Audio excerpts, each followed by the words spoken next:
First race of the day for the MXGP in Patagonia, Argentina. Round 3 of the FIM Motocross World Championship was MX2 race 1. It was Jorge Prado who grabbed the foxhole shot ahead of his teammate Paul Jonas. Behind them, the American Darian Sinai and Thomas Kier Olsen.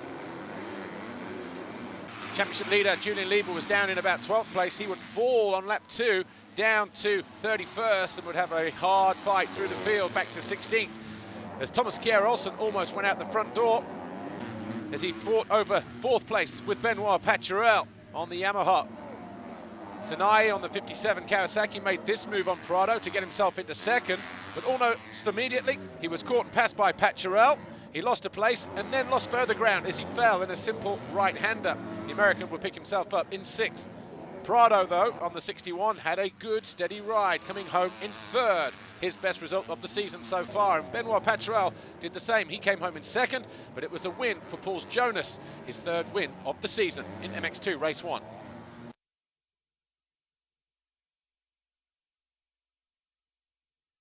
In MXGP Race 1, Glenn Koltenhoff grabbed the foxhole shot for Red Bull KTM, but the two Hondas of Geiser and Bobryshev weren't too far behind.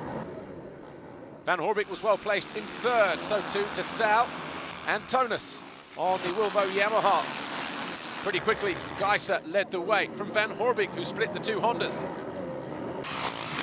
Tony Cairoli fell on the opening lap. He went down to 21st. Then he had a battle to get himself up the field as well. Eventually he would come home in 9th. Max Anstey lost a place to Romain Fevre. That put the Frenchman into 5th as he carved his way towards the front. 3rd and 4th was battled out between Bobryshev and DeSalle. Cairoli had a lucky escape as he avoided a fallen back marker en route to finding his way past Sean Simpson to get himself into that 9th place position. Clement DeSalle, though, from Monstrenci Kawasaki, came home in 3rd in what was a good, steady ride. Jeremy Van Horbik came home in 2nd. For his best result of the season so far, but it was a first win of the year for Tim Geiser and Team HRC in MXGP Race 1.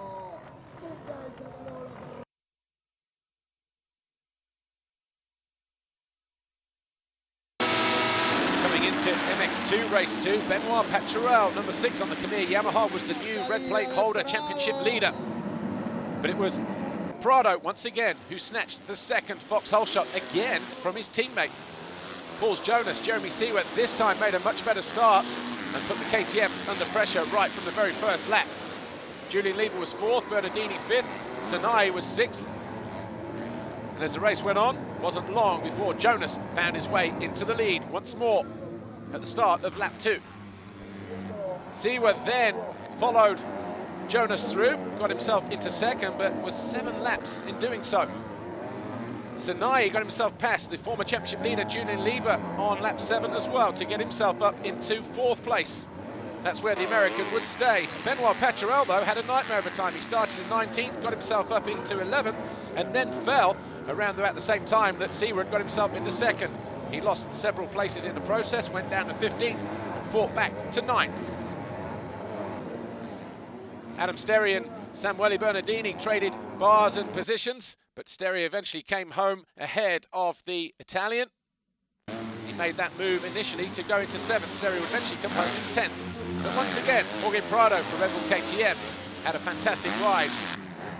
3rd in race 1, he followed that up with 3rd in race 2. Jeremy Seward followed up his 5th place in race 1 with 2nd in race 2, but it was a double emphatic moto win for Paul Jonas and Red Bull KTM. The overall Grand Prix then, Jonas, Prado and Seward in what was a Red Bull 1-2, with the Suzuki World MX2 rider Seward coming home in 3rd, Paturel and Sinai rounding out the top 5. But Jeremy Seward is the new championship leader as we head to round 4 in Leon in Mexico. Jonas is 2nd, Paturel 3rd, Lieber and Olsen round out the top 5 in the MX2 points chase. But it was a great day for Red Bull KTM and Paul Jonas. 1st and 2nd here this weekend. But what a day for Suzuki and Jeremy Seward. They now lead MX2. You know, I had really good battles in both moto with my teammate Jorge Prado, and I want to say congratulations to him with the first podium this season. And you know, we did a good job after Indonesia, put some hard work in, and you know that paid off. And now really looking forward for the next round. You know, just keep building and continue to get better. Just